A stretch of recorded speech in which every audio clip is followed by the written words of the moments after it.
Assalamualaikum warahmatullahi wabarakatuh. Selamat datang pemirsa dalam program Berita Ekonomi hari ini. Bersama saya Zahra Laila dan saya Mufila Zifar Rahman. Hari ini kita akan membahas salah satu isu ekonomi yang kembali menjadi sorotan, yaitu redenominasi rupiah. Sebuah kebijakan penting yang digadang-gadang dapat menyederhanakan sistem moneter Indonesia. Redenominasi sebenarnya sudah dibahas sejak 2010 dan masuk dalam rancangan undang-undang mata uang.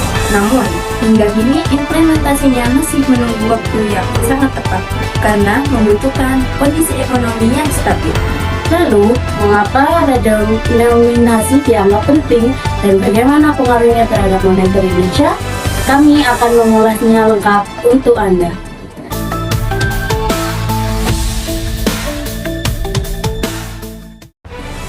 Pemirsa, redenominasi adalah penyederhanaan nilai mata uang dengan cara mengurangi 3 digit uang. Misalnya, 10.000 menjadi 10 rupiah dalam format baru. Yang perlu digarisbawahi, daya beli uang tetap sama, hanya tampilan nominalnya saja yang berubah. Berbeda dengan scenario yang menghilangkan nilai dan membuat masyarakat rugi, redenominasi sama sekali tidak mengubah kekayaan seseorang.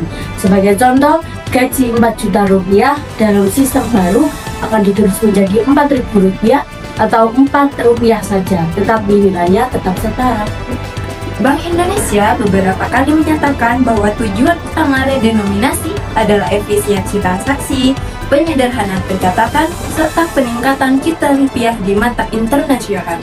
Banyak negara dengan sistem ekonomi maju memiliki nominal uang yang sangat sederhana. Contohnya, seperti negara Turki pada 2005 memotong 6 nol dari lira. Saat itu inflasi mulai terkendali dan pemerintah sudah mempersiapkan aturan dan sosialisasi yang baik. Hasilnya cukup sukses, masyarakat bisa beradaptasi dan citra ekonomi Turki ikut membaik. Begitupun dengan Rumania memotong 4 nol pada 2005. Bahkan Jepang dan Korea memiliki nominal yang ringkas sehingga memudahkan analisis ekonomi dan transaksi global. Namun, tidak semua redenominasi sesuai dengan apa yang telah direncanakan oleh pemerintah suatu negara. Contohnya, seperti Venezuela, negara ini 3 kali melakukan redenominasi karena inflasinya yang sangat parah. Harga barang naik terus setiap hari, akibatnya meskipun not sudah dipangkas berkali-kali, nilai uang tetap saja jatuh. Kasus Venezuela menjadi contoh bahwa redenominasi bukan obat untuk inflasi. Kalau ekonomi tidak stabil, penghapusan nol tidak ada gunanya. Tentu saja, implementasi di Indonesia memerlukan sosialisasi yang berkelanjutan. Bank Indonesia menegaskan bahwa redenominasi hanya dapat diterapkan ketika inflasi rendah, pertumbuhan stabil, dan pemerintahnya siap secara teknis.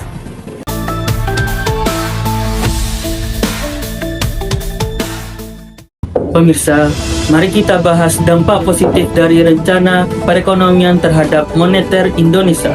Pertama, meningkatkan kredibilitas mata uang.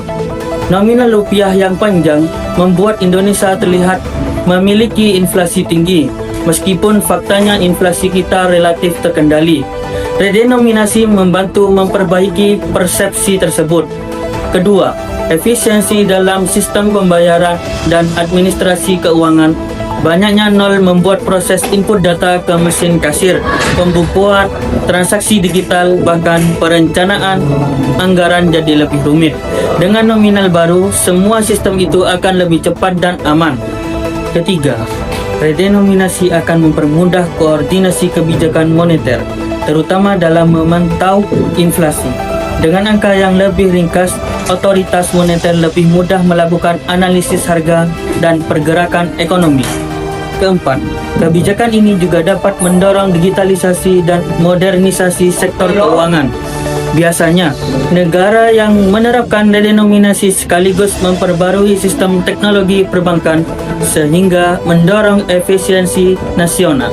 Pemirsa, semua dampak ini tentu memberikan sinyal positif bagi stabilitas jangka panjang ekonomi Indonesia.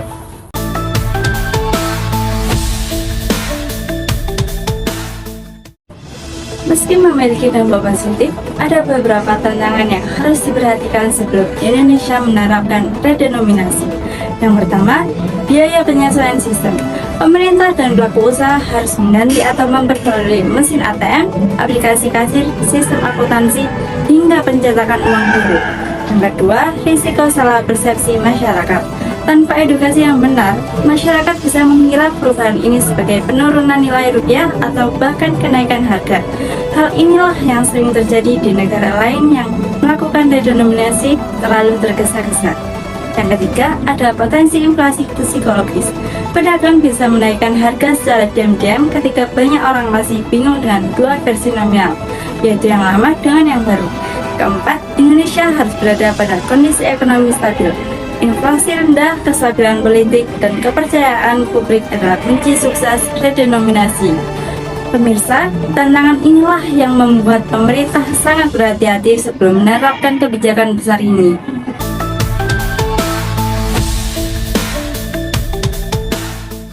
Berdasarkan penelitian berjudul Effectiveness of Monetary Policy and the Utilization of Digital Economy in Maintaining Financial System Stability in Indonesia, dijelaskan bahwa kebijakan moneter saat ini tidak berdiri sendiri, tetapi dipengaruhi oleh perkembangan ekonomi digital.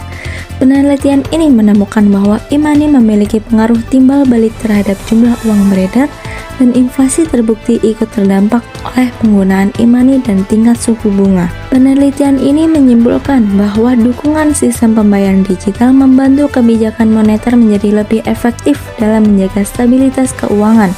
Dalam jangka pendek, e-money menjadi pendorong utama stabilitas, sedangkan dalam jangka panjang, jumlah uang beredar memegang peran dominan terhadap kestabilan moneter nasional.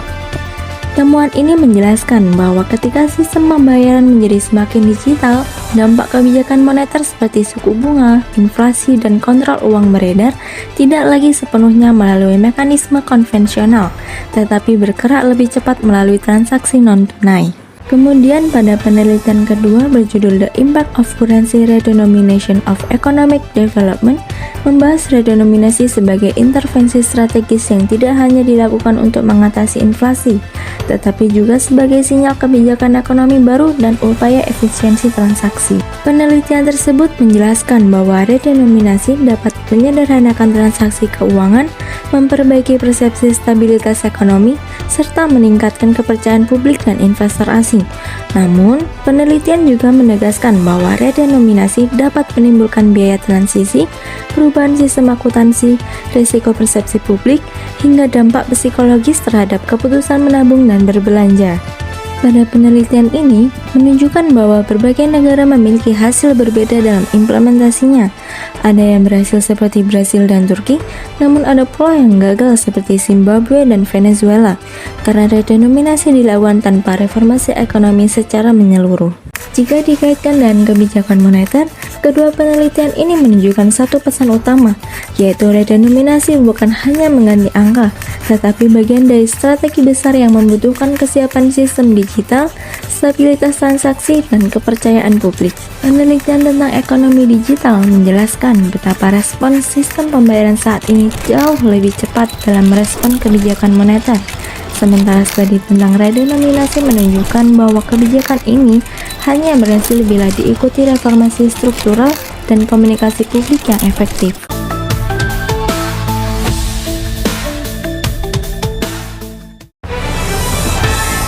Baik, pemirsa, sekarang kita masuk ke dalam diskusi singkat. Menurut kalian, apakah saat ini Indonesia sudah berada pada kondisi yang tepat untuk menerapkan redenominasi? Jika melihat perkembangan digitalisasi perbankan, saya rasa Indonesia cukup siap secara teknis. Sistem transaksi kita sudah modern dan hampir seluruh bank memiliki infrastruktur digital yang baik. Saya setuju, tapi tantangan terbesarnya justru pada kesiapan masyarakat. Edukasi dan sosialisasi harus dilakukan bertahap selama beberapa tahun agar tidak terjadi kesalahpahaman. Artinya, secara teknologi kita maju, namun kesiapan sosial perlu diperkuat. Pemerintah juga harus memastikan harga tetap stabil.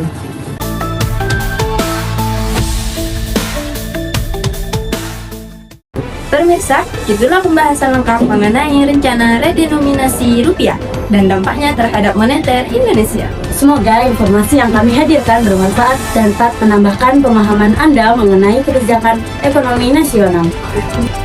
Sampai jumpa dalam program berita ekonomi berikutnya. Wassalamualaikum warahmatullahi wabarakatuh.